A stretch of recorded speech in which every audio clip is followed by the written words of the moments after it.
Hey YouTube, welcome to another Escape from Tarkov video. As we reach the 2-month point in the wipe, it's time to check out how the loot economy is looking with an updated S to F loot tier list. As most players have moved past the early wipe tasks and hideout upgrades, the value of many items that were worth big money a month ago are now not worth the time or space in your bag. Just a reminder that we now have a trader image added to the tiers to show the items that fetch a greater value from the trader rather than selling them on the flea market. Let's jump straight into S tier. A few items like the keg tape, defuel, tank batteries, military tubes, bolts and Tarcola have dropped down to A and B tier but are still worth picking up. However, the blood sets and especially the corrugated hoses have dropped way down to D and E tier respectively and are no longer worth your time. Items increasing in value and now hitting S tier include GP coins for some high-end barters, green batteries and military filters for high-end hideout upgrades, and intel which will continue to increase as more players start to use the scav junk box in the hideout. Finally, sugar has risen right up from C tier and will remain in S tier for the rest of the wipe. For A tier, there are a few items that have fallen down to C tier and are borderline not worth looting going forward. These are the squash spread, herring and LCDs. On the other hand, there are a bunch of items that have risen up from as low as E tier to settle in the A tier.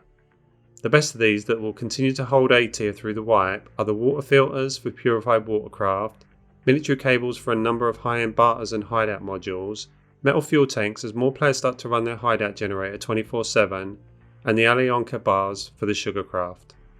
Others that have made the move to A tier but will drop a little in the coming months are the paracord, pressure gauge and power bank.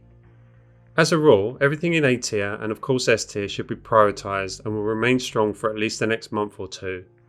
Also, remember to put any of these items in the secure container where you see a trader image on them, as they're guaranteed profit even if you die.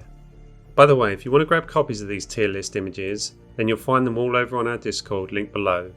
I also update them every few weeks in the Discord, along with the best crafts in the hideout, so you can always get the most up-to-date versions. B tier is pretty much the reverse of A tier, with a ton of items falling down as low as E tier and are no longer recommended. The worst of these are the car batteries, bulbs, wrenches and spark plugs.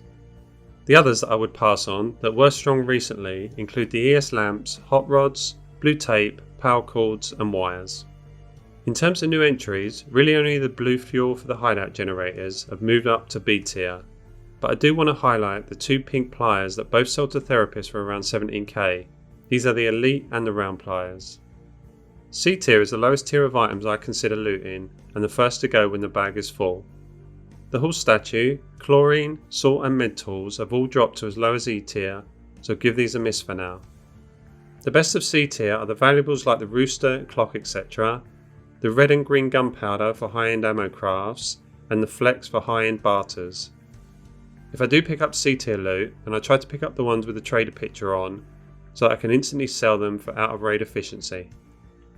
D to F tier are typically not worth your time. If I had to pick a few of the best ones, then I'd say the fabrics like the Fedora and Ripstock, and the shampoo and bleach, all of which are used in multiple barters for armour. And if you're interested in a ton of free high tier loot with your scav, then check out my scav series on Lighthouse here. As always, thank you for your support and take care.